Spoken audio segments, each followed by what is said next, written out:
الحمدللہ آہستہ آہستہ یہ ہماری قوم میں بھی سمجھ آ رہی ہے اور یہ قوم سمجھنے بھی لگی ہے کہ شادیوں کے موقع پر بھی اب محفل رسول کا انعقاد ہونے لگا ہے، ورنہ چونکہ ہم تو ویسے راجستھانی لوگ ہیں تو ہماری تو یہ سوچ بن چکی تھی کہ شادی محفل تو شادیوں میں نہیں، محفل تو 10ویں میں ہوتی ہے، محفل تو 20ویں میں ہوتی ہے، محفل تو 40ویں میں ہوتی ہے۔ جب تک ڈی جے نہ بجے، جب تک ہماری بہن بیٹیاں گلیوں میں غیروں کے سامنے نہ ناچیں، تب تک تو ہماری شادی کی خوشیاں مکمل ہوتی نہیں۔ جبکہ ایک مومن کی سوچ یہ ہونی چاہیے کہ ہمارے گھروں میں خوشی کا موقع ہو یا غم کا ماحول، ہر جگہ مصطفیٰ کا ذکر ہو، ہر جگہ حضور کے نام کی محفلیں سجے، ہر جگہ مصطفیٰ جان رحمت صلی اللہ تعالیٰ علیہ وسلم کے ذکر کی محفلیں ہو، اس لیے کہ امام اہل سنت فرماتے ہیں ان کے نثار کوئی کیسے ہی رنج میں ہو، جب یاد آ گئے ہیں سب غم بھلا دیے ہیں۔ یعنی چاہے شادی کا موقع ہو یا کوئی اور خوشی کا ماحول ہو یا ہمارے گھر میں غم کا ماحول ہو، ہر موقع پر مصطفیٰ کا ذکر ہو، حضور کی نعتیں ہو، مصطفیٰ جان رحمت صلی اللہ تعالیٰ علیہ وسلم کی محفلیں ہو۔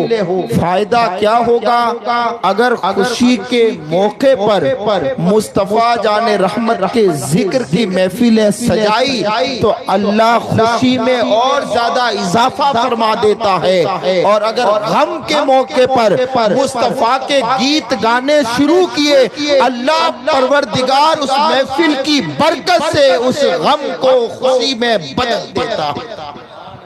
ہر موقع پر حضور کا ذکر ہو، ہر موقع پر مصطفیٰ جان رحمت صلی اللہ تعالیٰ علیہ وسلم کے ذکر کی محفلیں ہونی چاہیے، تاکہ یہ زمانے کو ہم پیغام دیں کہ ہمارے یہاں صرف غم کے وقت محفلیں نہیں سجتی ہے، ہمارے گھروں میں خوشی کا موقع آتا ہے تب بھی ہم شریعت کی حدوں کو کبھی پار نہیں کرتے ہیں، شریعت کی حدوں کو کبھی توڑتے نہیں ہیں۔ جہاں غم کے ماحول میں شریعت کا لحاظ رکھتے ہیں، وہیں پر خوشی کے ماحول میں بھی ہم شریعت کا پاس اور لحاظ رکھتے ہیں۔ اس لیے کہ ہمارے لیے رسم و رواج امپورٹنٹ نہیں ہے، ہمارے لیے مصطفیٰ کی شریعت امپورٹنٹ ہے۔ ہمارے لیے رسومات ضروری نہیں ہے، ہمارے لیے مصطفیٰ جان رحمت کا لایا ہوا دین ضروری ہے، شریعت مصطفیٰ ہمارے لیے ضروری ہے۔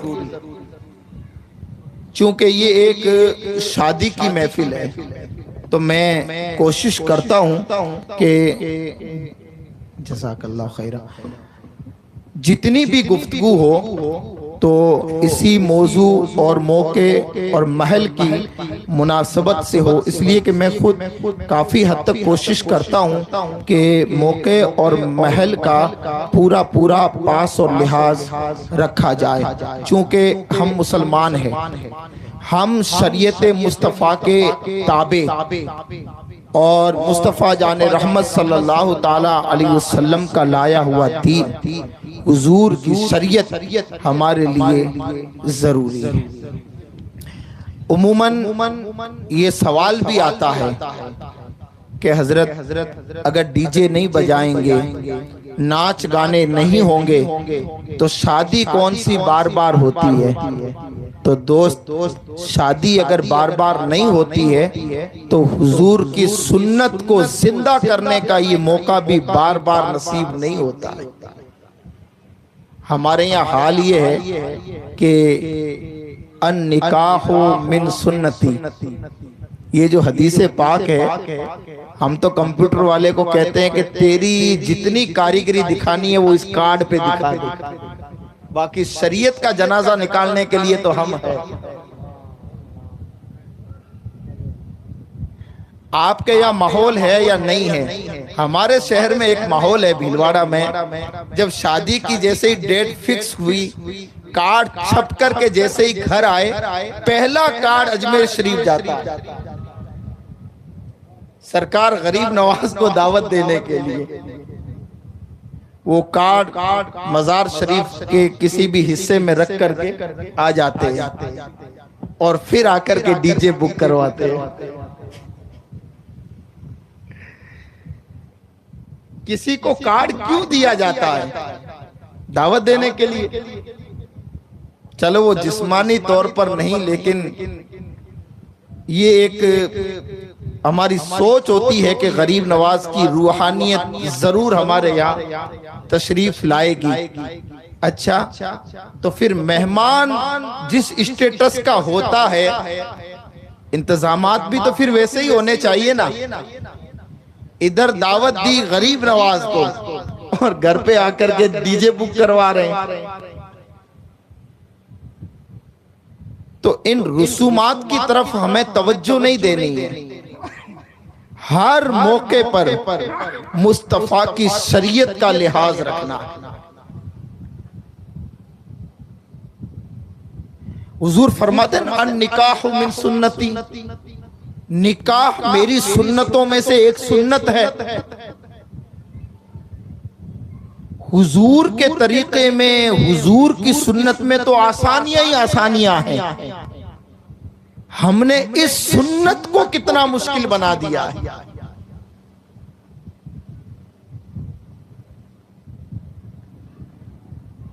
جبکہ ہم اسلام کو اگر باریک نظر سے پڑھیں، اسلام کو گہرائی سے پڑھیں، تو ہمیں اس کا فلسفہ اچھی طریقے سے سمجھ میں آئے گا کہ اسلام اپنے ماننے والوں کو کما حق کہو اس کی ذمہ داری سے آگاہ کرتا ہے۔ اب معاشرے میں دو قسم کے لوگ ہیں، ایک تو وہ جو اپنی ذمہ داری اٹھاتے تو ہے لیکن سستی کے ساتھ، اور ایک معاشرے میں وہ لوگ ہیں جن کو اپنی ذمہ داری سے کوئی مطلب نہیں ہے۔ ان کا کام ہے صرف ہوٹلوں پر جانا، ہوٹلوں پر بیٹھنا، دن بھر چائے کی چسکیاں لینا، ٹائم پاس کرنا، گپ شپ لگانا، اور بیچاری ان کے گھر کی عورتیں دن بھر جھاڑو لگا کر، پوچھے لگا کر، غیروں کے گھروں میں برتن مانج کر کے اپنے بچوں کا پیٹ پالتی ہیں۔ اب آپ کے شہر میں ہے یا نہیں مجھے معلوم نہیں، ورنہ راجستھان کے اکثر و بیشتر شہروں میں، گاؤں میں، ایم پی میں ہمیں جانا رہتا ہے۔ اکثر ہماری عورتیں سمو لون کی بیماری میں مبتلا ہو چکی ہے۔ اب یہ بیماری آپ کے یہاں ہے یا نہیں اللہ بہتر جانتا ہے۔ یہ ہے سمو لون کی بیماری حضرت؟ جی نہیں ہے، بالکل ہے۔ اور آگے جا کر کے یہ بیماری کون سا رخ اختیار کرے گی، آپ اور ہم نے اگر مل کر کے آج سے اس کا اگر علاج نہیں کیا تو معاشرے کو برباد کرنے کے لیے یہ سمو لون کی بیماری بڑی خطرناک ہے۔ یہ ہوتا کیوں ہے؟ کبھی کبھار میں اکثر و بیشتر کہتا ہوں اس میں عورتوں کا کوئی قصور نہیں ہے۔ جب نکاح کا وقت ہوتا ہے، دولہے راجہ بڑی فخر سے کہتا ہے ماں نانو نفقہ کو میں نے اپنی نکاح میں لیا، اس کو ماں نانو نفقہ کے میں نے اس کو اپنی نکاح میں لیا، یعنی اس کا روٹی کپڑا مکان ساری ضروریات میں پوری کروں گا، اور نکاح کے بعد ساری ذمہ داریوں سے وہ فارغ۔ پھر وہ بیچاری سمو لون نہیں لے گی تو کیا کرے گی؟ گھروں میں پوچھے نہیں لگائے گی تو وہ کیا کرے گی؟ لوگوں کے گھروں میں جھاڑو نہیں نکالے گی تو وہ کیا کرے گی؟ مجھے بتائیں آپ۔ ایک شخص نے مجھے کہا حضرت آج جمعہ کے بیان میں اس پر گفتگو کریں، ہر مسجد کا انکم آف سورس ہونا چاہیے، یعنی مسجد کی دکانیں ہو، مسجد کی اپنی جائیداد ہو، مسجد کی اپنی انکم ہو تاکہ ادارے خود کفیل ہو جائے. میں نے 2 جمعہ پہلے تقریر میں کہا، میں نے کہا کسی بھی دکان کی، کسی بھی مسجد کی ایک بھی دکان نہیں ہونی چاہیے. لوگوں نے کہا کیوں؟ میں نے کہا کیا کریں گے دکانوں کا؟ ایک دکان تو صدر صاحب لے جاتے ہیں مسجد کی، ایک دکان صدر صاحب کا بیٹا لے لیتا ہے، ایک دکان مسجد کے صدر صاحب کے داماد لے جاتے ہیں، اور 10 سال سے ان کے کرائے پینڈنگ پڑے ہوئے ہیں. یہ ہمارے معاشرے کی بیماری ہے سب سے بڑی. اور پھر حال میں نے ادارے سے یا مسجد سے دکان لی 500 روپے میں، آگے دے رکھی ہے 1000 روپے میں، جیسے ایسا لگتا ہے میرے باپ کی یہ دکان. ہمیں برباد کرنے کے لیے پھر ہمیں ادارے ہی ملتے. لوگوں، معاشرے میں سدھار پیدا کیجئے. ہم مسلمان ہیں، ایسا کوئی کام نہیں ہے جس کام کے معاملے میں اسلام نے ہماری رہنمائی نہ کی ہو، یا حضور علیہ السلام کی زندگی ہمارے لیے ایک رہبری کی حیثیت نہ رکھتی ہو. ہر ذمہ دار کو اسلام نے اس کی ذمہ داری سے آگاہ کیا ہے. تو اگر ایک ڈرائیور ہے، ڈرائیور بحیثیت ڈرائیور تیری ذمہ داری کیا ہونی چاہیے، اسلام نے اس سے بھی تجھے آگاہ کیا ہے. تو ایک شوہر ہے، شوہر بحیثیت شوہر تجھ پر کیا حقوق عائد ہوتے ہیں، تیری کیا ذمہ داری ہے، اسلام نے اس سے بھی تجھے آگاہ کیا ہے. تو ایک ماں ہے، تجھ پر ماں ہونے کی حیثیت سے کون کون سی ذمہ داری تجھ پر عائد ہوتی ہے، اسلام نے اس سے بھی آگاہ کیا ہے. تو اگر ایک بہن ہے، تو اگر ایک بھائی ہے، تو اگر ایک بیوی ہے، یعنی ہر ایک ذمہ دار کو اسلام نے اس کی ذمہ داری سے آگاہ کیا ہے. پر پرابلم کیا ہے؟ جو جس فیلڈ کا انسان ہے ہم اس کے پاس میں جا کر کے کبھی مشورہ نہیں لیتے ہیں. ایک ویلڈنگ والے کے پاس میں جا کر کے ہم کہیں گے کہ مجھے ڈرائیورنگ سیکھنی ہے، اب وہ بیچارہ ہمیں وہاں پہنچا دیتا ہے جہاں کا ارادہ کر کے ہم گھر سے نکلے ہی نہیں. ایک ویلڈنگ والے کے پاس میں جا کر کے ہم کہتے ہیں کہ صاحب مجھے دین سیکھنا ہے، اب وہ بیچارہ دین کیسے سکھائے گا تجھے؟ حالانکہ اس میں کوئی دو رائے نہیں ہے. علماء کے پیچھے تو ہم یہ صرف رسمی طور پر کہتے ہیں کہ پیچھے اس امام کے، ورنہ ہم سب امام سے 2 قدم آگے.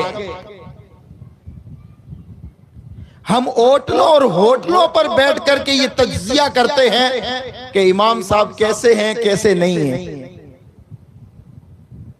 ہم ہوٹلوں پر بیٹھ کر کے یہ فیصلے کرتے ہیں ہماری مسجدوں کا نظام ہمیں کیسے چلانا. ہم ہوٹلوں پر بیٹھ کر کے یہ فیصلے کرتے ہیں واٹس ایپ کے میسیجز دیکھ کر کے کہ یہ حدیث بخاری شریف ہے، یہ حدیث مسلم شریف ہے، جبکہ ہونا یہ چاہیے. مثال کے طور پر جیسے ہی کسی کی شادی کی تاریخ فکس ہوئی، وہ انسان کبھی بھی اپنے امام کے پاس میں آ کر کے نہیں بیٹھتا ہے کہ حضرت مجھے بتائیں میری شادی کی ڈیٹ تو فکس ہو چکی ہے، مجھ پر میری بیوی کے کیا حقوق ہے، ذرا حضرت مجھے بتائیں. آپ کبھی اپنے امام کے پاس میں جا کر کے بیٹھے آپ؟ کبھی کبھار آپ نے دیکھا جیسے ایگزام آتے ہیں مارچ اپریل میں، تو جنوری فروری میں کوچنگ سینٹر لگنے شروع ہو جاتے ہیں. ہم بھی لگاتے ہیں کوچنگ سینٹر تاکہ بچہ 2 مہینے آسانی کے ساتھ میں تیاری کر لے. اور جو گائیڈ رہتے ہیں وہ بتا دیتے ہیں کہ یہ ایگزام میں سوالات آ سکتے ہیں. یعنی ایگزام آنے سے پہلے 2 مہینے کوچنگ کے ذریعے ایگزام کی تیاریاں کروائی جاتی ہے. کبھی کبھار میں کہتا ہوں کہ شادی سے 2 مہینے پہلے بھی اس قسم کا بھی ایک کوچنگ سینٹر ہونا چاہیے. تاکہ بھی یہ ہمارے نوجوان بچے، یہ بچیاں یہ سمجھے تو صحیح کہ آخر یہ شادی ہے کیا؟ یہ کوئی ہنسی مذاق ہے یا کوئی کھیل ہے یا یہ صرف ایک ٹائم پاس یا پھر ایک نفسانی خواہشات کا ذریعہ ہے؟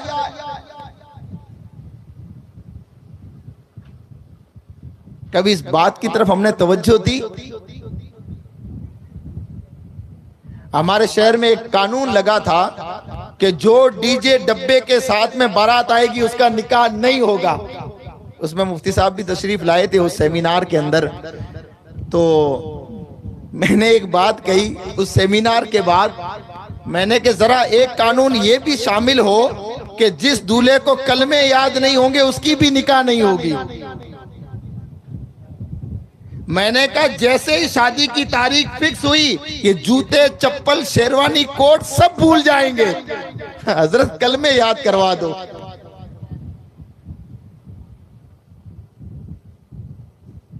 اس طریقے کا بھی کوئی نہ کوئی ورک شاپ لگنا چاہیے تاکہ میاں بیوی کے حقوق سے ایک دوسرے کو آگاہ کیا جا سکے۔ شوہر پر بیوی کے کیا حقوق ہے شوہر کو لازمی طور پر جاننا چاہیے، اور بیوی پر شوہر کے کیا حقوق ہے بیوی کو لازمی طور پر اس کو جاننا چاہیے، تاکہ شادی کے بعد ہمارے گھر اجڑے نہیں بلکہ وہی گھر جنت کا گہوارہ بن جائے۔ سبحان اللہ، بے شک۔ آج گھر شادی ہوئی نہیں، 6 مہینے ہوتے نہیں ہم اماموں کے دروازے بجائے جاتے ہیں، حضرت 6 مہینے ہو گئے میری بیوی اپنے مائکے جا کر کے بیٹھ گئی ہے، 6 مہینے ہو گئے حضرت اب تو طلاق جیسی نوبت آ گئی ہے، اب ایسا کوئی تعویذ ہے تو دو، میری بیوی مائکے سے واپس آ جائے، میرا گھر اجڑنے سے بچ جائے۔ ارے دوست، جو تیری بیوی اپنے گھر بار کو، ماں باپ کو، سہیلیوں کو، بھائیوں کو، رشتہ داروں کو چھوڑ کر صرف ایک تیری ہو کر کے رہ گئی ہے، اور تو رات کو 1-2 بجے تک دوستوں کے ساتھ ہوٹلوں پر چائے کی چسکیوں کے مزے اڑا رہا ہے، کیا تیری بیوی گھر پہ اکیلی تیری اگربتی کرے گی؟ اور پھر علماء سے کبھی ہم مسئلے نہیں پوچھیں گے، جیسے ہی شادی کی تاریخ طے ہوئی دوستوں سے پوچھتے ہیں ابے کہیں کر لو۔ اب وہ بیچارہ دوست کہتا ہے ہمیشہ پیر کی جوتی بنا کے رکھنا، راز کی بات کبھی مت بتانا، ایک فون پہ گھر مت بھاگ جانا۔ یہ دوست مشورے دیتا ہے، دوست۔ اگر یہی بات اپنی مسجد کے امام کے پاس میں آ کر کے کہے تو وہ امام یہ کبھی نہیں کہے گا کہ پیر کی جوتی مت بنانا، ایک فون سے گھر مت بھاگ جانا، زیادہ اپنی بیوی کا غلام بن کے مت دے رہنا، بلکہ وہ مسجد کا امام تجھے بتائے گا کہ میرے رسول کریم نے فرمایا کہ محبت کے ساتھ اپنی بیوی کے منہ میں لقمہ دینا بھی اسلام نے عبادت قرار دیا۔ بے شک، بے شک، سبحان اللہ۔ عورت کو بائیں پسلی سے پیدا کیا گیا نا، علماء بیٹھے ہیں ذمہ دار۔ ہم تو اب تک یہی سمجھ میں آ رہی ہمیں اور یہی پڑھتے آئے ہیں کہ بائیں پسلی ٹیڑھی ہوتی ہے، تو ذرا اس کے ٹیڑھے پن کے ساتھ ہی ہمیں زندگی گزارنی ہے، ذرا سیدھی کرنے کی کوشش کرو گے تو یہ ٹوٹ جائے گی۔ اب تک تو یہی پڑھا ہے، ذرا غور و فکر کریں، بائیں پسلی سے تو ضرور عورت کو پیدا کیا گیا، لیکن بائیں پسلی دل کے قریب ہے، دل کے، تو یہی بتانا چاہتے ہیں کہ عورت کو نہ سر پہ چڑھا نہ پاؤں کی جوتی سمجھ، بلکہ اس کو دل کے اندر رکھ۔ تو یہ حقوق ذرا دوستوں سے پوچھنے کی کوشش نہ کریں، علماء سے پوچھیں، کبھی علماء کی بارگاہ میں رجوع کریں، آپ علماء کی بارگاہ میں زانو ادب طے کریں، تو وہ علماء تجھے ایک دوسرے کے حقوق سے آگاہ کریں گے، بتائیں گے کہ میاں بیوی کی ازدواجی زندگی کیسے گزارنی چاہیے۔ آقا کریم صلی اللہ تعالی علیہ وسلم کی حیات طیبہ کو پڑھیں، ہم ایک بیوی کو مینٹن نہیں کر سکتے کائنات کے تاجدار کی 11 شریک حیات کی، اور ہر ایک بیوی یہ محسوس کرتی تھی کہ حضور سب سے زیادہ مجھ سے محبت کرتے ہیں۔ اس کو رکھ دینا تھوڑی دیر کے لیے، ہاں اس کو رکھ دو، ابھی بعد میں پیئیں گے، اس کے پیے بغیر ہم کہیں نہیں جانے والے ہیں۔ ویسے ہی جہاں چاول کا دانا وہاں مسلمان کا جانا، ہم تو پیدا ہی کھانے پینے کے لیے ہوئے، اس کے علاوہ ہمارا کام بھی کوئی نہیں ہے، نہ ایجوکیشن سے مطلب ہے، نہ تعلیم سے مطلب ہے، نہ پڑھائی سے مطلب، نہ کسی اور سے۔ ہمیں تو بس شادی میں بھی سب سے پہلی پسند یہ کہ کھانا اچھا کہاں ہے، سمجھ رہے ہیں آپ؟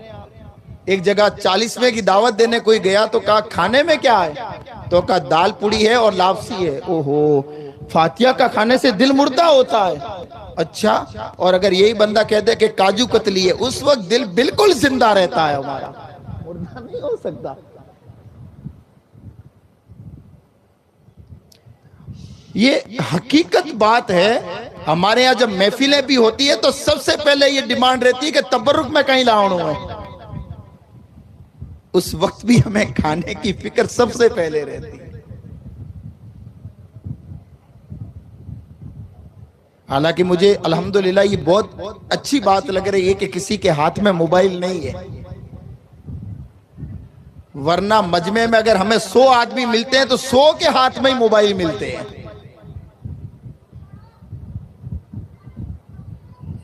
ہم نے جلسہ سننے کے لیے تو وقت نکال کر کے آئے، اس وقت موبائلوں میں ویست رہتے ہیں، پھر گھر جا کر کے کمبل اوڑھ کے پھر موبائل واپس سنیں گے کہ حضرت نے کہا کیا تھا۔ سمجھنے کی کوشش کریں آپ، ہمارے معاشرے کی سب سے بڑی پرابلم کیا ہے؟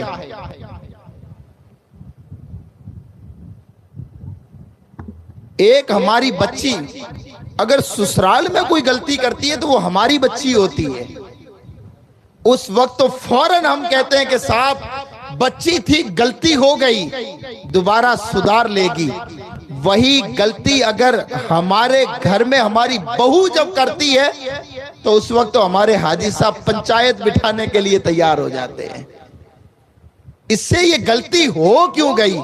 ارے بھائی، جس طرح تیری بچی تھی، غلطی ہو گئی، کیا یہ تیری بہو بھی کسی کی بچی نہیں ہے؟ ہم اپنی بیٹی کی محبت میں آ کر کے بیٹے کو تو داماد بنا لیتے ہیں، بیٹے کی محبت میں کبھی بھی اپنی بہو کو بیٹی بنانے کے لیے تیار نہیں۔ بیٹی کی محبت میں داماد کو بیٹا بنا دیں گے، لیکن بیٹے کی محبت میں بہو کو کبھی بیٹی بنانے کے لیے تیار نہیں ہے۔ وہ پوری زندگی ہمارے گھر میں تو ایک پرائے کی اولاد ہی ہوا کرتی ہے۔ چاہتے ہو کہ ہمارے گھروں کا ماحول خوشگوار ہو، چاہتے ہو کہ ہمارے گھروں کا ماحول بہتر ہو، تو جس طرح تیری بیٹی کسی کے گھر میں تو چاہتا ہے کہ وہ بیٹی بن کے رہے، تو خدا را کسی اور کی بیٹی کو اگر بہو بنا کر کے لائے، اسے بھی اپنی بیٹی سمجھ۔ معاشرہ بگڑے گا نہیں، ماحول میں سدھار پیدا ہوگا، سدھار۔ آقا کریم صلی اللہ تعالیٰ علیہ وسلم کی بارگاہ میں ایک خاتون آئی، حضرت ابو دردہ رضی اللہ تعالیٰ عنہ اس حدیث کو بیان فرماتے ہیں، عرض کرتی ہے سرکار میں شادی کا ارادہ رکھتی ہوں، مجھے بتائیں میرے شوہر، مجھ پر میرے شوہر کے کیا حقوق ہیں؟ اگر میں ان حقوق کو کما حق ادا کرنے کی طاقت رکھتی ہوں تو شادی کروں گی، ورنہ اس ارادے کو کینسل کر دوں گی، نہیں کروں گی۔ یعنی یہ حضور کی بارگاہ میں عریضہ پیش کیا، کونین کے تاجدار نے فرمایا لے خاتون سن، تو چاہتی ہے تاکہ میں تجھے بتاؤں تجھ پر تیرے شوہر کے حقوق کیا ہے؟ آقا نے فرمایا سن، تیرے شوہر کے ناک سے کوئی گندگی نکلے اور وہ زمین پر گرے اور تو اگر اس کو زبان سے چاٹ بھی لے، تب بھی تو تیرے شوہر کے حقوق کو ادا نہیں کر سکتی۔ اللہ اکبر! اس خاتون کو تعجب ہوا، تعجب اتنا سخت حق عورت پر اس کے شوہر کا. حضرت ابو دردہ بیان کرتے میری آنکھوں سے آنسو جاری ہو گئے. حضور نے فرمایا تو صرف اس بات پر تعجب کرتی ہے؟ لے سن. آقا فرماتے میری شریعت کے اندر رب کے علاوہ نہ کسی کو تعظیم کا سجدہ نہ کسی کو عبادت کا سجدہ جائز ہے. اگر میری شریعت میں رب کے علاوہ غیر اللہ کو سجدہ جائز ہوتا تو میں ایک بیوی کو حکم دیتا کہ وہ اپنے شوہر کو سجدہ کرے. حضور نے حقوق کو بیان کیا. کیا ہم نے ان کو پڑھنے کی کبھی کوشش کی؟ کیونکہ اس زمانے میں ہم دین علماء سے نہیں سیکھ رہے ہیں. معاف کیجئے گا، ہم نے دین تو اس زمانے کے اندر قوالوں سے سیکھنا شروع کر دیا ہے. آپ کے شہر میں پتہ نہیں کتنے بھاری قوال آتے، ہمیں تو پتہ نہیں ہے. باقی ہمارے شہر میں تو ایسا کوئی عرس ہوتا ہی نہیں جہاں 3-3 لاکھ کے قوال نہ آئے. اور جب تک ہمارے نوجوان وہاں رومال نہیں اڑائیں گے، لاکھوں روپے نہیں جائیں گے، تب تک ہمارے عرس بھی کبھی مکمل نہیں ہوتے. ہم نے نمازوں کے علاوہ بھی اپنی مساجد کو ویران کر کے رکھ دیا ہے. ویران. نماز کے علاوہ اگر مسجد میں چلے جائیں ایسا لگتا ہے مسجد میں نہیں کسی قبرستان کے اندر ہم آئے. ورنہ دین پھیلانے کا اگر ہیڈ کوارٹر کوئی ہے تو وہ مساجد ہے. مساجد. ہماری مساجد کے اندر لائبریری نظر آتی ہے. ہماری مساجد میں کتابوں کا انبار نظر آتا ہے. ابھی تھوڑے دن پہلے ایک بچہ، میں بیٹھا ہوا تھا آفس میں، تو ایک قرآن شریف کی پیٹی لے کر کے آیا، پاروں کی، کوئی ایصال ثواب کی. میں نے اس کے ہاتھ میں واپس تھمائی اور میں نے کہا یہ تو لے جا، ان کا پڑھنے والا کوئی لے کے آ. ہر آدمی نے، کیونکہ ہم نے اس زمانے میں قرآن شریف تو صرف قرآن خوانی کے لیے رکھا ہے نا. مجھے ایک شخص نے فون کیا، حضرت میں اجمیر شریف ہوں. میں نے کہا مبارک ہو، بارگاہ میں سلام پیش کرنا. کہ حضرت میں نے فاتحہ تو پڑھ لی ہے پر ایک سوال پوچھنے فون کیا. میں نے کہا بتاؤ. کہ حضرت قرآن شریف لینا ہے، کون سا لوں؟ میں نے کہا اللہ پاک نے تو ایک ہی کلام نازل فرمایا، کوئی 10-12 طریقے کے ہے کیا؟ تو کہ نہیں حضرت دکاندار کے پاس 300 کا بھی ہے، 400 کا بھی ہے، 500 کا بھی ہے. میں کون سا لوں؟ میں نے کہا پہلے تو یہ بتا کہ کیوں لے رہے ہو؟ کہ میری بچی کی شادی ہے، جہیز میں دینا ہے. میں نے کہا پھر تیری بیٹی سے ہی پوچھ لے بھائی وہ کون سا پڑے گی، 400 والوں کا 300 والا یا 500 والا پڑے گی. یعنی ہم اپنی بچی کو جہیز میں جو قرآن دیتے ہیں، معاف کیجئے گا وہ کھلتا اسی وقت ہے جب اس کی قرآن خوانی کرنی ہو. اس سے پہلے وہ بھی نہیں. 10 مرتبہ چاٹ کے چوم کے غلاف میں اتنا پیک کر کے اونچا رکھ دیا، کبھی ہاتھ لگانے کی بھی وہاں نوبت نہیں آتی. جس قرآن سے ہم نے مرنا سیکھا ہے نا، کاش اگر اس قرآن سے ہم جینا سیکھ لیتے.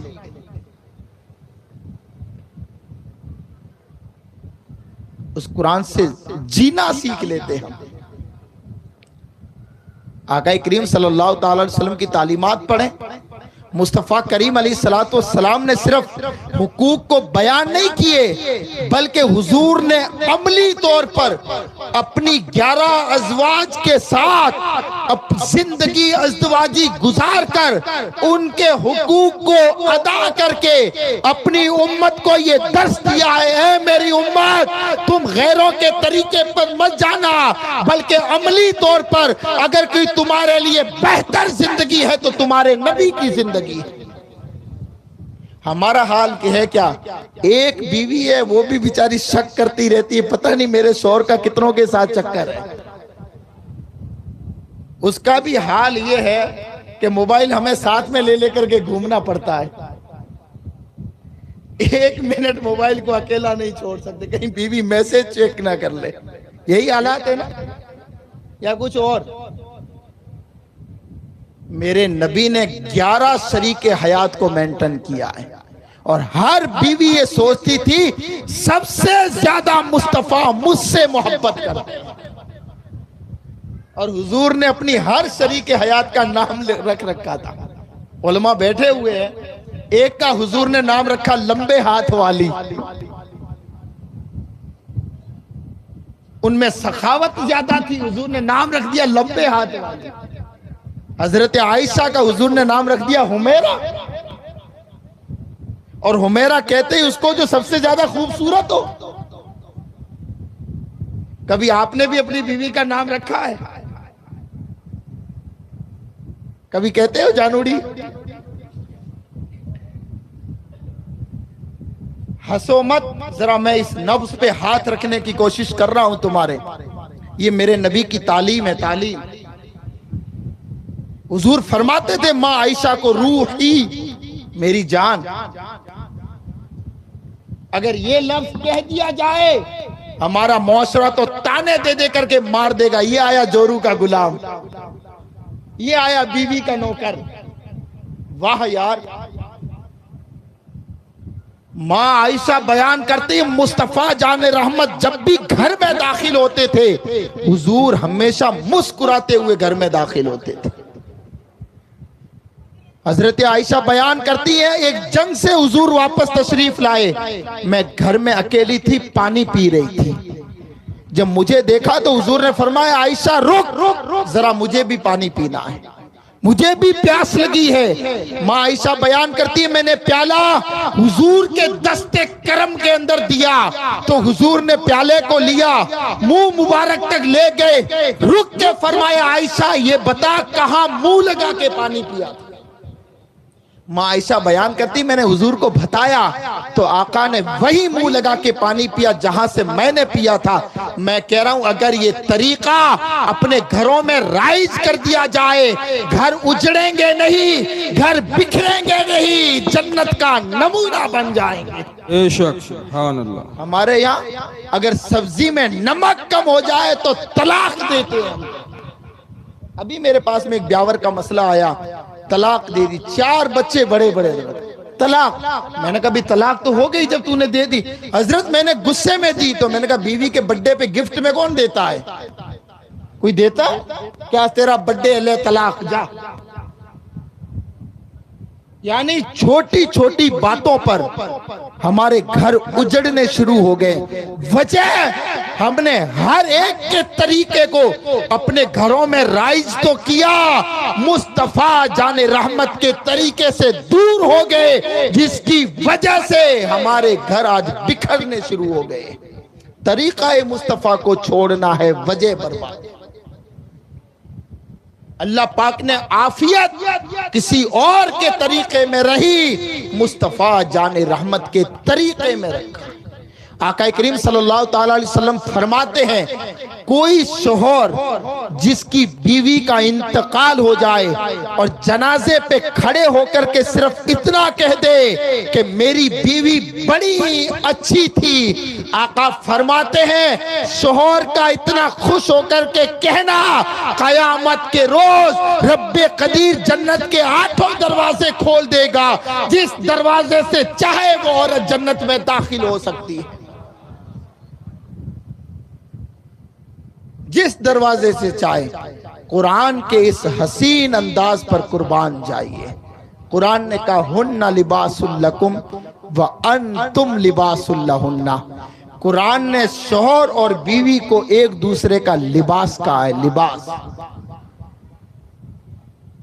لباس کا مطلب یہ ڈریس، یہ کپڑے، یہ لباس ہے انسان کا۔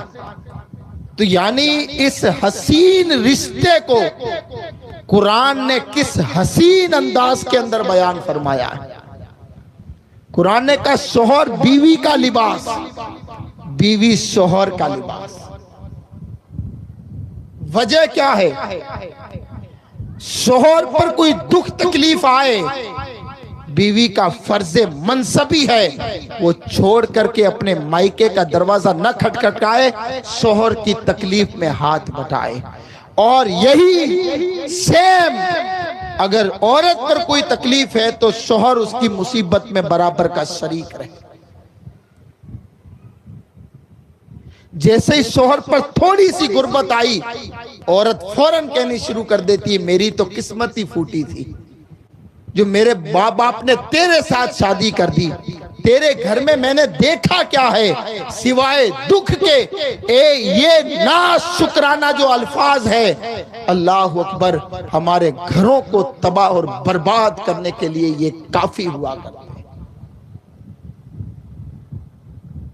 آج ایک شوہر سے پوچھیں کہ کیسی شادی شدہ تیری زندگی گزر رہی ہے، وہ فوراً کہے گا میری بیوی بڑی اچھی ہے، پر جب مائکے سے واپس آتی ہے تو اس کی ماں اسے بھر کے گھر سے بھیجتی ہے،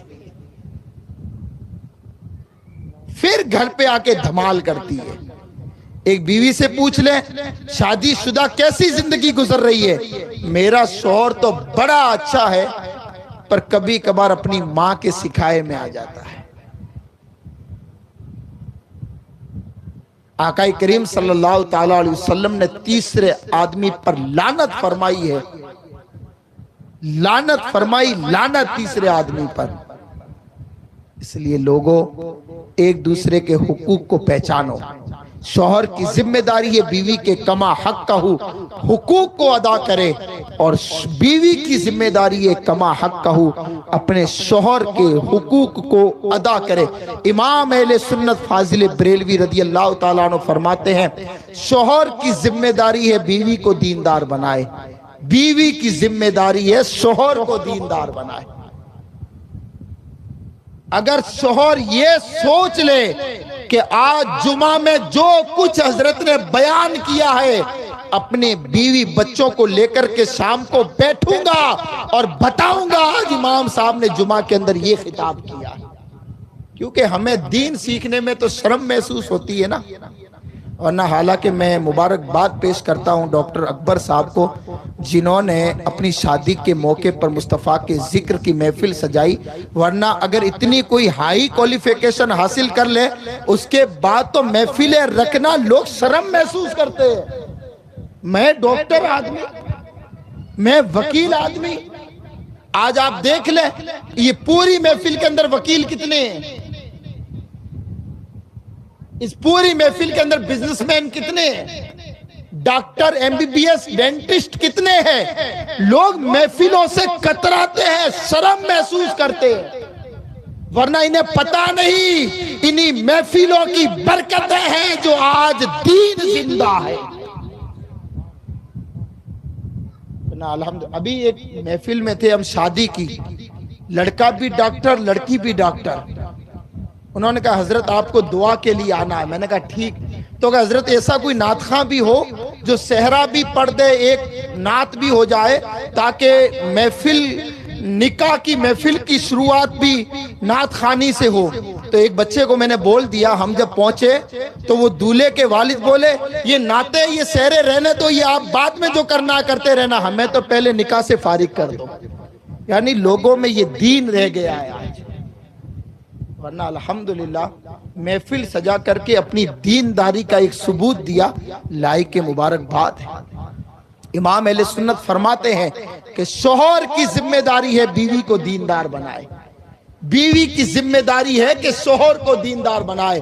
اگر شوہر سوچ لے کہ مجھے میرے گھر میں دینی ماحول پیدا کرنا ہے تو ہماری عورتیں نہ عرسوں میں جائے گی، نہ میلوں میں جائے گی، نہ درگاہوں میں جائے گی، اسو دین اسے گھر پہ مل جائے گا، تو وہ عورت کبھی بھی میلوں میں جا کر کے نہ تو اپنی عزت کا سودا کرے گی دین کے نام پر، نہ کبھی عرسوں میں جا کر کے وہ شریک ہوگی۔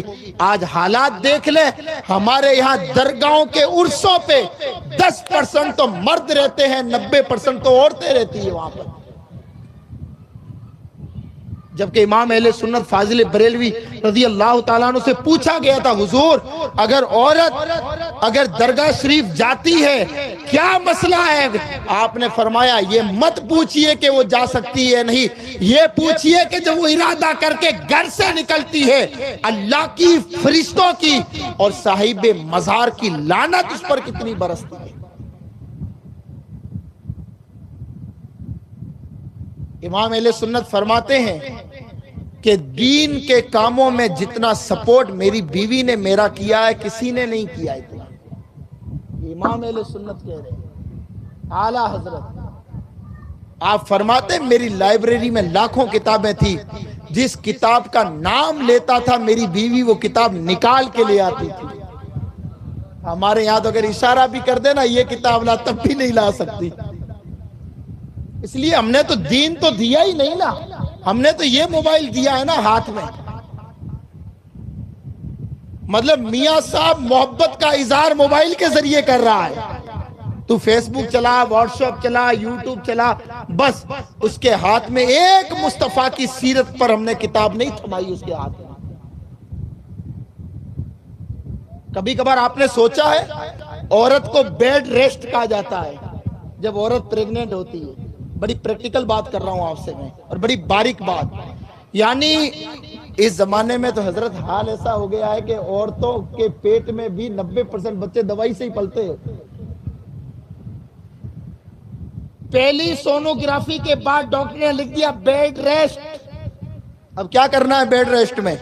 کچھ نہیں کرنا ہے, جھاڑو نہیں کر نکالنا, پوچھے نہیں لگانے, کچن کا کام نہیں کرنا, سیڑھی پہ نہیں چڑھنا, جھکنا نہیں, اٹھنا نہیں, بیٹھنا نہیں. کیا کرنا؟ بیڈ ریسٹ, آرام کرنا ہے. اب میاں صاحب نے ایک LED لگا دی, ایک موبائل پکڑا دیا, پورا تم یوٹیوب دیکھ, فیس بک پہ مجرا کر, پھر تو واٹس ایپ چلا, انسٹاگرام پہ ریل بنا, تجھے جو چاہے وہ کرنا ہے کر. اور سائنس نے تو آج ریسرچ کیا ہے, 1400 سال پہلے رب کے قرآن نے فرما دیا بچہ ماں کے پیٹ میں 120 دن کا ہو جاتا ہے, ماں کی ہر ایکٹیویٹی کا ایفیکٹ بچے پر آتا ہے. بے شک. بچہ اب ماں کر کیا رہی ہے بچہ محسوس کر رہا ہے, ماں کھا کیا رہی ہے بچہ محسوس کر رہا ہے, ماں بول کیا رہی ہے بچہ محسوس کر رہا ہے, ماں سن کیا رہی ہے بچہ محسوس کر رہا ہے. اب جیسے ہی بیڈ ریسٹ کا 120 دن کا بچہ ہوا, ماں یوٹیوب پہ گانے سن رہی ہے, انسٹاگرام پہ ریل بنا رہی ہے, ماں سیریل دیکھ رہی ہے, ماں کی ہر ایکٹیویٹی بچہ محسوس کر رہا ہے. اب 9 مہینے کے بعد میں بچہ پیدا ہوگا, کیا آپ امید رکھتے ہو کہ وہ بچہ دیندار پیدا ہوگا؟ پھر وہ بچہ تھوڑا بہت جوان ہوا نہیں, ہمارے دروازے کھٹکھٹاتے, حضرت نیمبو پڑھ دو, ماں کو چھوڑو نافرمان ہو گئے, تو تھا کو چھوڑو کہ گوشت پاک بانی. ورنہ کتنا اچھا ہو, ان سارے خرافات سے ہٹ کر اگر عورت کو بیڈ ریسٹ ڈاکٹر نے بتا دیا, شوہر پابندی لگا دے, کچن کا نام نہیں کر سکتی کام مت کر, جھاڑو نہیں نکال سکتی مت نکال, پوچھے نہیں لگا سکتی مت لگا, کچھ بھی مت کر, یہ سارا ایک نوکرانی کے ذمہ کام سونپ دوں گا وہ کرے گی, پر تیرا کام یہ روزانہ ایک پارے کی تلاوت کر. 9 مہینے تک 9 قرآن مکمل ہو جائیں گے. روزانہ مصطفیٰ کی ذات پر 100 مرتبہ درود پڑھ, روزانہ حضور کی سیرت پر ایک واقعہ پڑھ, روزانہ اللہ والوں کی سیرت پر ایک باب مکمل کر. قسم اللہ رب العزت کی, اگر عورت پریگننسی کے دنوں میں یہ ایکٹیویٹی شروع کر دے تو 9 مہینے کے بعد میں جو بچہ پیدا ہوگا, اتنا تو میں یقین سے کہتا ہوں غوث اور خواجہ تو نہیں, پر یہ امید ہے کہ غوث اور خواجہ کا غلام ضرور پیدا ہو سکتا ہے. بے شک. سبحان اللہ, سبحان اللہ. ضرور پیدا ہو جائے گا. اور ماں باپ کے اندر جب دین تھا تو پیدا ہونے والی اولاد بھی حافظ قرآن پیدا ہوتی تھی. اٹھا لے غوث پاک کی تاریخ, اٹھا لے خواجہ بختیار کاکی کی تاریخ. پہلے دن مدرسے گئے تو 15 17 پارے پڑھ لیے. استاد نے کہا بیٹا پہلا دن ہے, پہلا آج بسم اللہ خانی ہے, تو کہا یہ سب کچھ ماں کے پیٹ سے یاد کر کے آئے ہیں. یعنی ماں حافظہ تھی, جب تک یہ پارے پڑھتی نہیں تھی گھر کا کام کرتی نہیں تھی, اور ماں کا پڑھا ہوا ہم نے سن لیا اور ماں کے پیٹ کے اندر ہم نے یاد کر لیا. اس لیے ہم کہتے ہیں یہ اسکول, یہ کالج, یہ یونیورسٹی یہ صرف رسم و رواج ہے, اصل مدرسہ اصل یونیورسٹی ماں کی گود ہوا کرتی. اور جب ماں باپ کے اندر دین تھا, اولاد پیدا ہونے والی حافظ قرآن پیدا ہوتی تھی. ماں باپ کے اندر سے دین گیا, پیدا ہونے والی اولاد 70 سال کی ہو گئی, باپ کی قبر پہ کھڑے رہ کر کے فاتحہ نہیں پڑھ سکتی. امام اہل سنت فرماتے ہیں کہ دین کے کاموں میں جتنا سپورٹ میں نے میری بیوی نے میرا کیا ہے اتنا کسی نے نہیں کیا۔ آپ فرماتے میں جس کتاب کا نام لیتا تھا میری بیوی کتاب لا کر کے مجھے دے دیتی تھی، اور وہ چھوٹی موٹی لائبریری نہیں تھی جہاں تعمیری ادب اول دوم سوم رکھی ہو۔ ایک محفل، ایک مجلس میں علم حدیث پر گفتگو ہوئی تو میرے امام نے برجستہ 53 کتابوں کے نام لیے اور فرمایا فقیر کو صرف نام یاد نہیں، ان کا مطالعہ بھی کیا ہے۔ وہ امام اہل سنت کی ذات ایک دن فرمانے لگے، اے حامد رضا کی ماں، بڑی تو نے میری خدمت کی ہے، بڑی خدمت کی ہے، آج دل چاہتا ہے کچھ مانگ لے تو میں تجھے عطا کر دوں۔ تم گھر جا کے کبھی کہہ مت دینا کہ مانگ لے، سیدھا بولے گی زیورات چاہیے، اس لیے کہ آپ نے دین دیا ہی نہیں ہے تو دین مانگے گی کہاں سے آپ سے؟ سرکار سیدنا فاروق اعظم کے زمانہ پاک میں مسلمان عورتوں کے لیے خوشبو آئی تھی، خوشبو۔ سیدنا فاروق اعظم رضی اللہ تعالیٰ عنہ نے اپنی بیوی کو کہا یہ خوشبو ذرا حفاظت سے رکھ دے، میں کسی مسلمان عورت کی ڈیوٹی لگا دوں گا، وہ برابر تقسیم کر دے گی۔ پہلے کے زمانے میں اکثر عورتیں خوشبو لگایا کرتی تھی، اس زمانے کے اندر جنات آ جاتا ہے، خوشبو لگایا کرتی تھی۔ فاروق اعظم کی بیوی سے آپ نے فرمایا یہ رکھ دے حفاظت سے، میں کسی مسلمان عورت کی ڈیوٹی لگاؤں گا، وہ حفاظت سے برابر تقسیم کر دے گی۔ سرکار سیدنا فاروق اعظم کی بیوی کہنے لگی یہ کام میں کیوں نہیں کر سکتی؟ میں کر سکتی ہوں یہ کام۔ آپ نے فرمایا تو چھوڑ، جتنا کہہ رہا ہوں اتنا کر۔ اب وہ ضد پہ اڑ گئی، بتاؤ آخر مجھے تقسیم کرنا نہیں آتا؟ میں انصاف نہیں کر سکتی؟ میں تو عدل و انصاف کے پیکر فاروق اعظم کی بیوی ہوں، میں کر سکتی ہوں یہ کام۔ تو فاروق اعظم فرمانے لگے اس وقت تو صرف ایک عام آدمی کی بیوی نہیں، صرف فاروق کی بیوی نہیں، صرف عمر کی شریک حیات نہیں، امیر المومنین کی بیوی ہے۔ اس وقت میں خلیفۃ المسلمین ہوں، میں امیر المومنین ہوں۔ تو اگر خوشبو تولے گی، بانٹے گی، تقسیم کرے گی، تیرے ہاتھ میں لگے گی، تیرے دوپٹے میں لگے گی، قیامت کے دن رب پوچھے گا عمر خوشبو تو مسلمانوں کی امانت تھی، تیرے بیوی کے دوپٹے میں لگ کیسے گئی، ہاتھ میں لگ کیسے گئی؟ فاروق اعظم فرمانے لگے اس وقت میرے پاس میں کوئی جواب نہیں ہوگا۔ حضرت عمر کی بیوی رو پڑی، عرض کرنے لگی حضور مجھے آج پتا چلا اللہ قیامت کے دن میری مغفرت فرمائے گا صرف اس وجہ سے کہ میں آپ کی بیوی ہوں۔ اللہ اکبر۔ یہ طریقہ اپنے گھروں میں رائج کیجئے۔ امام اہل سنت فرماتے ہیں، آپ نے فرمایا اے حامد رضا کی ماں تو نے میری بڑی خدمت کی ہے، بڑی، آج دل چاہتا ہے کہ میں تجھے کچھ عطا کر دوں، مانگ لے، کیا مانگنا چاہتی ہے؟ عرض کرتی ہے حضور دے دو گے؟ دے دو گے آپ؟ کہ ہاں آج مانگ لے، کیا مانگنا چاہتی ہے؟ کہا حضور ہاتھ اٹھائیں میری مغفرت کی دعا کر دیں۔ امام اہل سنت رو پڑے اور فرماتے ہیں اے حامد رضا کی ماں اگر رب نے حضور کے صدقے اگر میری مغفرت فرما دی تیرے بغیر جنت میں نہیں جاؤں گا۔ قرآن نے کہا ہن لباس لکم وانتم لباس لہن، یعنی میاں بیوی کو قرآن نے ایک دوسرے کا لباس کہا ہے، یعنی اس رشتہ ازدواجی کو قرآن نے کس حسین انداز کے اندر بیان کیا، ایک دوسرے کا لباس قرار دیا ہے۔ اب لباس کا کام کیا ہے؟ 3 کام ہوتے ہیں لباس کے۔ لباس انسان کو گرمی سے بھی بچاتا ہے اور سردی سے بھی بچاتا ہے، حالانکہ میں گرمی کے اندر بھی شیروانی پہن کے بیٹھا ہوں تاکہ ڈبل گرمی ہو۔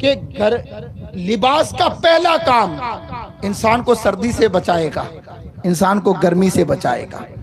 ٹھنڈ کے دنوں میں آپ موٹا کپڑا پہنو، سردی نہیں لگے گی۔ گرمی کے دنوں میں آپ ہلکا کپڑا پہنیے، گرمی نہیں لگے گی۔ آپ کے جسم پر کوئی زخم ہے، لگی ہوئی ہے، پھوڑا پھنسی کچھ بھی ہے، آپ نے اس پر اگر لباس پہن لیا، اس لباس نے چھپا دیا۔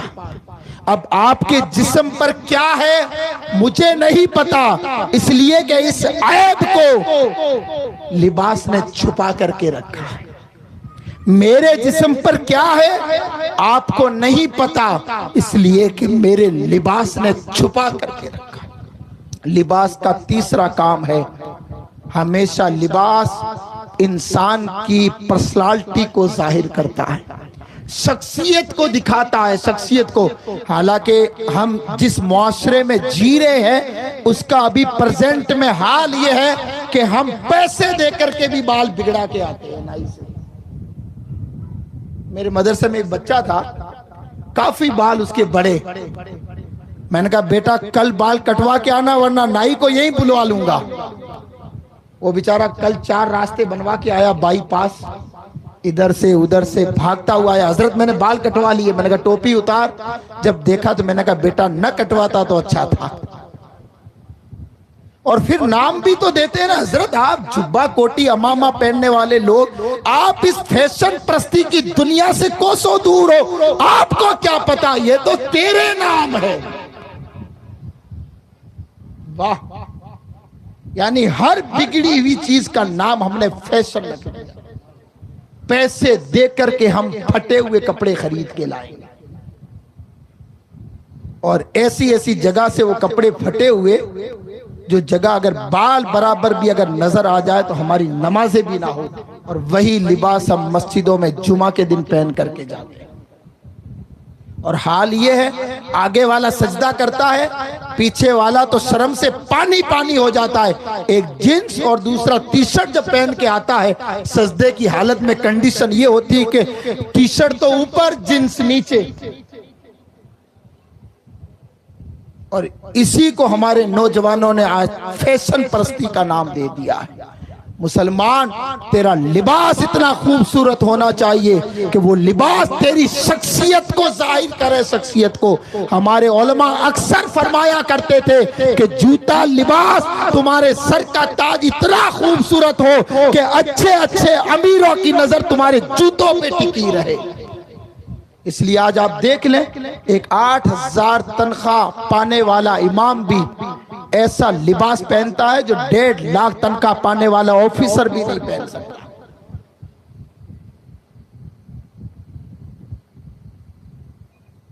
جس طرح علماء اتنے حسین بن کر کے نمازوں میں مسجدوں میں جاتے ہیں، آپ کی بھی ایک ذمہ داری ہے کہ آپ خوبصورت لباس پہن کر کے مساجد میں تشریف لے جائیں۔ لباس کا پہلا کام انسان کو سردی گرمی دونوں سے بچاتا ہے۔ اسی طرح شوہر کا کام ہے بیوی کو گناہوں سے بچائے، بیوی کا کام ہے شوہر کو گناہوں سے بچائے۔ جس طرح لباس کا دوسرا کام ہے کہ جسم پر کوئی عیب ہے، کوئی زخم ہے تو لباس ظاہر نہیں ہونے دیتا ہے، اسی طرح شوہر کی ذمہ داری ہے اگر بیوی کے اندر کوئی کمی ہے، کوئی عیب ہے، کوئی نقص ہے تو دوستوں میں بیٹھ کر کے اس کی غلطیوں کا ڈنڈورا نہ پیٹے بلکہ اس کو عیبوں کو چھپانے کی کوشش کرے۔ اسی طرح اگر شوہر کے اندر کوئی عیب ہے، کوئی غلطی ہے، کوئی کمی ہے تو بیوی بھی اپنی سہیلیوں میں بیٹھ کر کے شوہر کی غلطیوں کا ڈنڈورا نہ پیٹے بلکہ اس کے عیبوں کو چھپانے کی کوشش کرے۔ یہ تعلیمات کونین کے تاجدار نے عطا فرمائی۔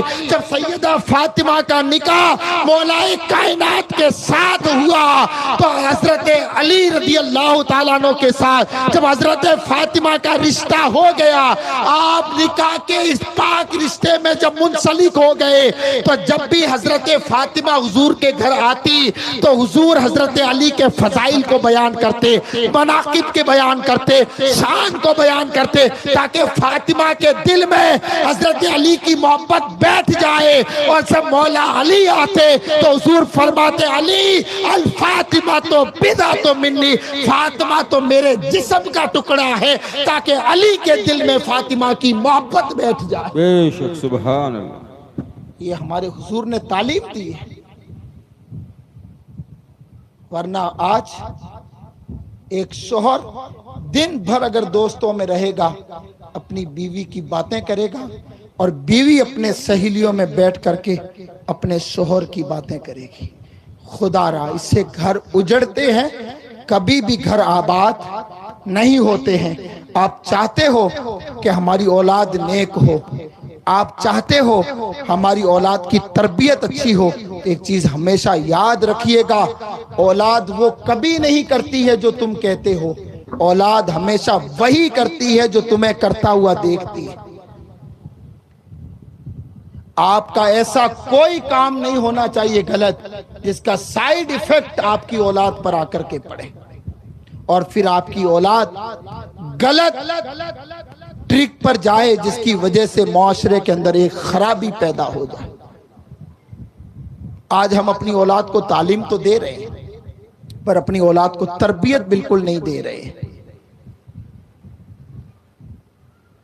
ماں باپ کی ذمہ داری ہے اولاد کے ساتھ ایک دوستی کا حساب کتاب رکھیں۔ آج آپ کسی سے جا کے پوچھ لو، کوئی نہیں کہتا ہے کہ میں نے سگریٹ اپنے باپ سے سیکھی، کوئی نہیں کہتا ہے کہ ہم نے نشہ اپنے ماں باپ سے سیکھا، سب کہتے ہیں یہ نشے کی جو بیماری میں ہم مبتلا ہوئے ہیں یہ دوستوں کی مہربانی ہے۔ اور اس زمانے میں ایسے ایسے نشے آ گئے، ہم اور آپ نے تو اس کا تصور بھی ذہن میں نہیں کیا تھا۔ وہ نشے آج ہماری بالکل نوجوان نسل اس کے اندر مبتلا ہوتی گئی۔ آج دن میں ہم بیٹھے ہوئے تھے، کوئی گفتگو چل رہی تھی تو ایک شخص کے بارے میں بتایا گیا، اس نے کہا مجھے اس بات کی فکر نہیں ہے کہ میں نے 45 لاکھ کا نشہ کر لیا ہے، فکر یہ ہے کہ اب وہ نشہ مجھے مل نہیں رہا ہے۔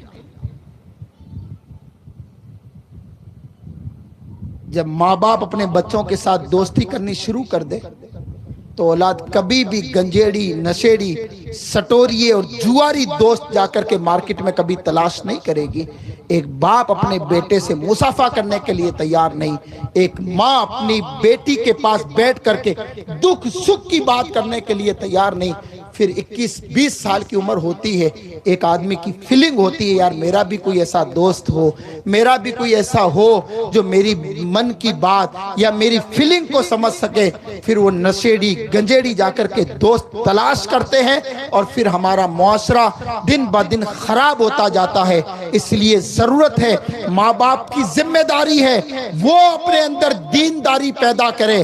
جب ماں باپ کے اندر دینداری پیدا ہوگی تو پھر اولاد کے اندر بھی دینداری ہوگی۔ بخاری شریف کے پاکیزہ الفاظ ہیں، حضرت امام حسین رضی اللہ تعالیٰ عنہ مسجد نبوی کے اندر صدقے کی کھجوریں رکھی پڑی، سرکار مولا حسین چھوٹے تھے، آپ تشریف لائے اور ایک کھجور اٹھائی اور منہ میں ڈال دی۔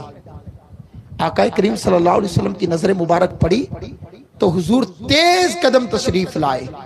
اگر چاہتے تو حضور بعد میں بھی تنبیہ کر سکتے تھے، بیٹا آج کے بعد میں یہ صدقے کی کھجوریں مت کھانا، بعد میں کر سکتے تھے، لیکن نہیں۔ ہمارے یہاں صرف بچے کو یہ کہہ کر کے چھوڑ دیا جاتا ہے یہ تو ابھی تک بچہ ہے، یہ تو ابھی تک چھوٹا ہے، بڑا ہوگا تب سدھر جائے گا۔ جب تو 70 سال کا ہو کر کے نہیں سدھرا تو تیرا بیٹا کیا سدھر جائے گا، مجھے بتاؤ۔ یہ کہہ کر کے ہم بالکل اگنور کر دیتے ہیں اس کو۔ اگر حضور چاہتے تو بعد میں تنبیہ کر سکتے تھے، حسین آج کھا لی ہے، آئندہ صدقے کی کھجوریں کبھی مت کھانا۔ لیکن نہیں، حضور تشریف لائے اور آپ نے امام حسین کے منہ میں انگلی ڈال کے فرمایا کخن کخن حسین نکالو، آل رسول کبھی صدقہ نہیں کھاتے ہیں، اس طریقے سے تربیت کی، تب جا کر کے حسین نے کربلا کے میدان میں نیزے پہ قرآن بھی سنایا ہے۔ یہ یوں ہی قرآن نہیں سنایا ہے، تربیت بھی دیکھے ان کی۔ سلطان باہو کا نام سنا ہے؟ اولیاء تصوف میں آپ کا بہت بڑا نام ہے، صوفیاء کی دنیا میں آپ کا بڑا مقام ہے، اور بس میں یہ آخری گفتگو آپ سے کر رہا ہوں۔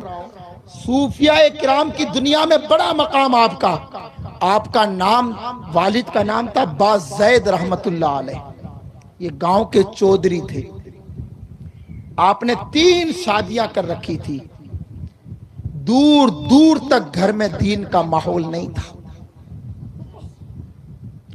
چوتھی شادی کی جس کا نام تھا خاتون کا بی بی راستی رضی اللہ تعالی عنہ، جب ان کے ساتھ نکاح کر کے جب ان کے گھر پہ آئی، بڑی نیک تھی۔ اگر عورت چاہے تو اپنے شوہر کو نیک بنا سکتی ہے۔ آقا کریم نے فرمایا ہے، بخاری ترمذی شریف کی حدیث ہے، حضور فرماتے ہیں اللہ اس عورت پر رحم فرمائے جو عورت اپنے شوہر کو نماز کے لیے اٹھاتی ہے، اللہ اس شوہر پر بھی رحم کرے جو اپنے بیوی کو نماز کے لیے اٹھاتا ہے۔ یا ہمارے گھروں میں بھی یہ ماحول ہے، رات کو سوتے ہی 2-2 بجے، کیونکہ نماز تو بالغ پر فرض ہے نا، ہم تو بالغ بھی نہیں ہیں ابھی تو۔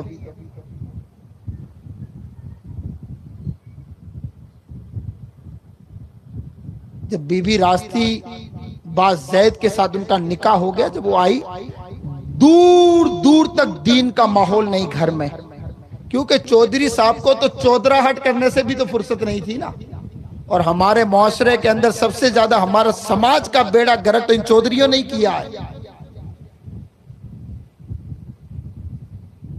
ہمارے وہاں باڑمیر جیسلمیر کے اندر پنچ پٹیل کبھی بچوں کو پڑھنے نہیں دیتے تھے، اس لیے کہ اگر یہ اولاد پڑھ لی تو ہمارے بھینسوں کو چارہ کون ڈالے گا، اس لیے بیچارے نیتا نالی تو بنوا دیں گے قوم کے لیے، ہیڈ پمپ تو بنوا دیں گے، پر قوم کے لیے اسکولیں کبھی تعمیر نہیں کرائیں گے۔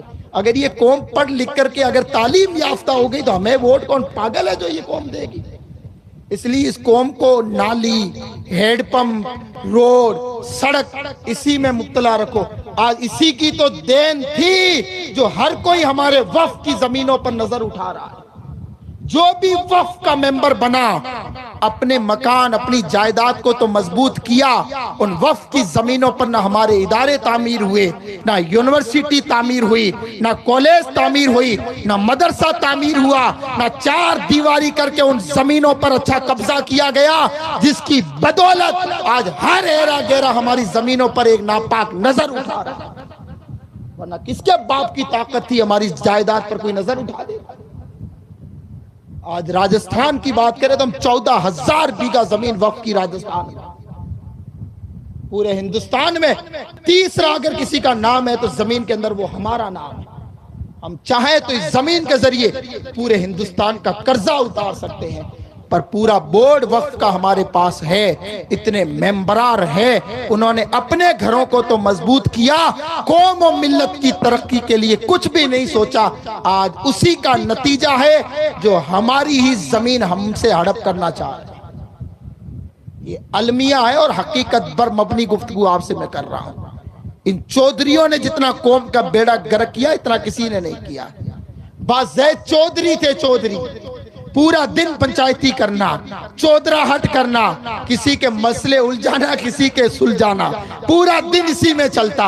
بی بی راستی کی جب نکاح ہوئی، گھر پہ آئی، دیکھا سب کچھ ہے گھر میں، 3 بیویاں مجھ سے بھی پہلے ہے، گھر بھی اچھا خاصا ہے، لوگوں کا بھی ہجوم ہے، کسی چیز کی بھی کمی نہیں، آمد و رفت کا بھی لوگوں کا مسئلہ ہے، لیکن گھر میں دین نہیں ہے۔ اس نے سوچ لیا کچھ بھی ہو جائے اس چودھری کو تو نمازی بنا کے رہوں گی، سوچ لیا۔ بازید کی عادت تھی تنہا اکیلے جا کر کے اپنے حجرے میں آرام فرماتے تھے ہمیشہ، اور خادم کی ڈیوٹی تھی جب ان کا سونے کا وقت ہوتا تو دودھ کا پیالہ لے کر کے جاتا، ایک دن خادم دودھ کا پیالہ لے کر کے گیا، بی بی راستی جو ان کی چوتھی شریک حیات تھی روک دیا، رک جا، یہ پیالہ مجھے دے دیا گیا۔ دروازہ بجایا، اندر گئی تو کہا تو کیسے آئی، خادم کہاں ہے؟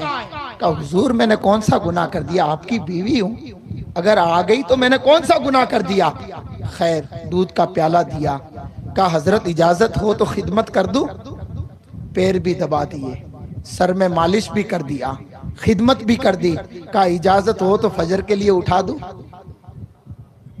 کیا ہماری عورتیں بھی کوشش کرتی ہے اس کے لیے؟ کہا کہ خبردار تو کس سے بات کر رہی ہے، یہاں سر اٹھانے کا بھی ٹیکس لگتا ہے، نکل جا یہاں سے میرے حجرے سے، خبردار دوبارہ مت آنا۔ بی بی راستے کہتی میں مایوس نہیں ہوئی، اللہ کی رحمت پر یقین تھا مجھے، میں اپنے روم میں چلی گئی، سو گئی۔ جب دوسری نائٹ ہوئی، خادم وہی دودھ کا پیالہ لے کر کے جانے لگا تو پھر میں نے روک لیا، یہ پیالہ مجھے دے دیا گیا۔ واپس دوبارہ گئی کہ آج پھر آ گئی تو؟ کہا حضور کون سا گناہ کر دیا، آپ کی بیوی ہوں۔ پھر دودھ دیا، پھر خدمت کی، پھر نماز کی اجازت چاہی تو پھر ڈانٹ کے بھگا دیا۔ بی بی راستی کہتی ہے مسلسل میں 9 راتیں جاتی رہی، 9 راتیں مجھے ڈانٹ کے بھگاتے رہے بازائد، لیکن میں مایوس نہیں ہوئی، ہمت نہیں ہاری میں نے۔ 10ویں شب میں گئی، خدمت کے بعد جب میں نے کہا کہ اٹھا دوں نماز کے لیے تو کہا تم ماننے والی تو نہیں ہے، صبح اٹھا دینا پھر کبھی مت اٹھانا۔ بی بی راستی کہتی روزانہ تو میں سو جاتی تھی آ کر کے روم میں، آج پوری رات میں عبادت کرتی رہی، تسبیح و تحلیل کرتی رہی، ذکر و فکر کرتی رہی، حضور کی ذات پر درود و سلام پڑھتی رہی، قرآن کی تلاوت کرتی رہی۔ فجر کا وقت ہوا صرف اس لیے کہ صبح مجھے فجر کے لیے شوہر کو جگانا ہے، صرف اس لیے فجر کا وقت ہوا تو وضو کا لوٹا اٹھایا، اس میں پانی بھرا، مسواک لی، مصلی اٹھایا، شوہر کے حجرے کی طرف میں گئی، شوہر کو اٹھایا، ان کو میں نے وضو کے لیے پانی پیش کیا، مصلی بچھا دیا اور وہ وضو کرنے گئے، واپس آئے، 2 رکعت سنت کی نیت جیسے ہی انہوں نے باندھی، میں نے سجدے میں سر رکھ دیا، مولا یہاں تک تو لانا میرا کام تھا، آگے سنبھالنا تیرا کام ہے۔ بی بی راستی کہتی میں سجدے میں دعا کرتی رہی، بعد زید نے 2 رکعت سنت کا سلام پھیرا اور کہا اے میری شریک حیات کیا لطف آیا ہے 2 رکعت سنت کے اندر، اس لیے آقا نے فرمایا رکعت الفجر خیر من الدنیا ما فیہا، اے میری امت فجر کی 2 رکعت ایک طرف، دنیا کے خزانے ایک طرف۔ بے شک سبحان، اگر دنیا اور دنیا کے خزانے بھی مل جائے، فجر کی 2 رکعت کا کوئی مقابلہ نہیں کر سکتا۔ اللہ نے اس سجدے کے اندر وہ لطف رکھا ہے، لوگوں کبھی آنسو بہا کر کے تو دیکھو، کبھی گڑ گڑا کر کے تو دیکھو، کبھی نفس کو مار کر کے مساجد کو پتھروں سے نہیں سجدوں سے آباد کر کے تو دیکھو۔ آج بھی رب کا قرآن کہتا ہے یا ایھا الانسان ما غرک بربک الکریم، اے انسان تجھے کیا ہو گیا کہ چیز کے گھمنڈ میں آ کر کے تو نے میری بارگاہ سے دوری اختیار کر لی ہے، 2 آنسو بہا کر کے تو دیکھ، سمندر کے جھاگ کے برابر گناہ ہوں گے تب بھی دھو کر کے رکھ دوں گا۔ اللہ اکبر۔ صلاح الدین ایوبی نے ایک بزرگ کو کہا روتے ہوئے کہ حضرت کیا بتاؤں، معتبر خبر کے ذریعے پتا چلا ہے کہ ایک دشمن کا بحری جہاز ہتھیاروں سے بھر کر کے آ رہا ہے مسلمانوں کو اور مسجد اقصی کو مٹانے کے لیے۔ پریشان ہوں کہ کیا کیا جائے، یہ مٹھی بھر مسلمان اگر مر گئے تو رب کی عبادت کون کرے گا؟ مسجد اقصی پر اگر دشمن کا حملہ ہو گیا تو اس کو سجدوں سے آباد کون کرے گا؟ اس بزرگ نے کہا کہ صلاح الدین آج کی رات تو بھی آنسو بہانا، آج کی رات میں بھی آنسو بہوں گا، ہو سکتا ہے کہ رب کرم فرما دے، ہو سکتا ہے کہ رب سن لے آہو پکار کو۔ وہ بزرگ کہتے ہیں میں نے نماز عشاء ادا کی اور جب میں مسجد کی طرف بڑھا تو صلاح الدین سجدے میں سر رکھ کے کہہ رہا مولا میں آنسو تخت و تاج اور کرسی کے لیے نہیں، قبلہ اول تیرے گھر کی حفاظت کے لیے بارا ہوں۔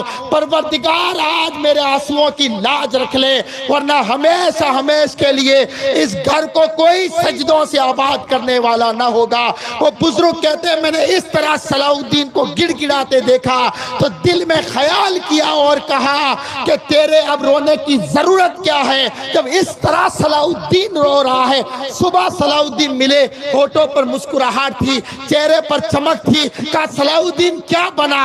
کہ حضرت کیا بتاؤں، معتبر خبر کے ذریعے پتا چلا جس سمندر کے اندر، جس جہاز کے اندر دشمن کے جہاز کے اندر ہتھیار آ رہے تھے، سمندر میں ایسا بہاؤ آیا، ایسی لہر آئی کہ اس جہاز کو بہا کر کے لے گیا ہے، وہ غرق اور تباہ اور برباد ہو گیا۔ بزرگ نے ٹھنڈی سانس لی اور فرمایا صلاح الدین وہ سمندر میں نہیں تیرے آنسوؤں میں غرق ہو کر کے رہ گیا ہے۔ اللہ نے اس آنسوؤں میں وہ طاقت دی تھی کہ دشمن کے بیری جہاز کو بھی بہا کر کے لے گیا۔ مسلمان ذرا آنسو بہا کے تو دیکھ۔ بی بی راستی کہتی ہے مولا یہاں تک لانا میرا کام تھا، اس کی دنیا بدل دینا تیرا کام ہے۔ 2 رکعت سنت پڑھنے کے بعد باز زید سلام پھیرتے ہیں، اپنی بیوی کو کہتے ہیں اے میری شریک حیات، جو 2 رکعت سنت میں جو لطف آیا ہے اللہ کریم نے جو اس کے اندر لطف رکھا ہے، آج کے بعد میں تو مجھے مت اٹھانا، میں تجھے اٹھایا کروں گا نماز کے وقت۔ اللہ اکبر۔ ایسا با کمال مرد اور ایسی با کمال عورت کا جب ملاپ ہوتا ہے تب اللہ تعالیٰ سلطان باہو جیسا بیٹا بھی عطا فرماتا۔ تم چاہتے ہو کہ اولاد نیک ہو، خدا را اپنے اندر دینداری پیدا کیجئے۔ شادیوں میں فضول خرچی آپ بند کر دیں۔ آقا کونین کا وہ فرمان امت مصطفیٰ کے لیے ہدایت ہے۔ حضور فرماتے ہیں کہ شادیوں کو آسان کرو، نکاح کو آسان کرو، گناہ کرنا مشکل ہو جائے گا۔ آج ہماری بیٹیاں ایجوکیشن کے نام پر 30 سال گھروں میں بیٹھی رہتی ہے، اچھا رشتہ نہ ملنے کے نام پر 25 سال تک گھروں میں گزار دیتی ہے، تو پھر گناہوں کے راستے نہیں کھلیں گے تو اور کیا ہوگا؟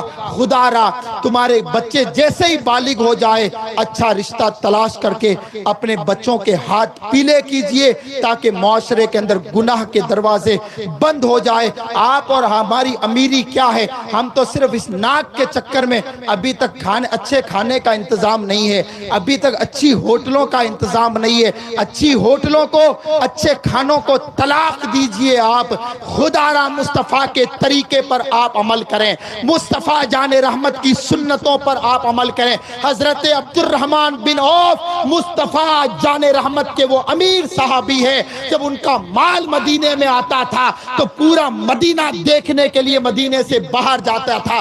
ایسے مصطفیٰ کے جلیل القدر اور امیر کبیر صحابی نماز فجر کے لیے حاضر ہوئے تو کپڑوں پر پیلا داغ تھا۔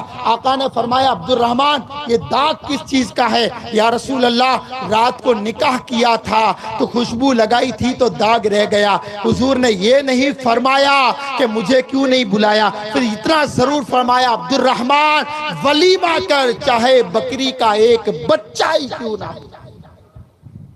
ہمارے کھانے شادیوں کے، مسلمانوں کی امیری دیکھنی ہے تو آپ ان کی شادیوں کو دیکھیے، 50 لاکھ کی تو ہماری صرف ایک ہوٹل بک ہوتی ہے۔ ایک چہلم میں تھا، انہوں نے کہا حضرت بیان آپ کا رہے گا، آپ کو آنا ہے۔ میں نے کہا یار مجھے چھوڑو، کسی اپنی مسجد کے امام صاحب سے کروا لو، اتنا دور میں آؤں گا مطلب نہیں حضرت آپ کو آنا ہے۔ خیر میں وہاں گیا، مغرب کی نماز کے بعد ہم کھانا کھانے کے لیے بیٹھے، ہر مٹائی ڈائی فروٹ کی، چہلم کی بات کر رہا ہوں میں، شادی کی نہیں۔ کبھی کبھار میں خود سوچتا ہوں کہ ہمارے یہاں مرنا بھی کتنا مشکل ہو چکا ہے۔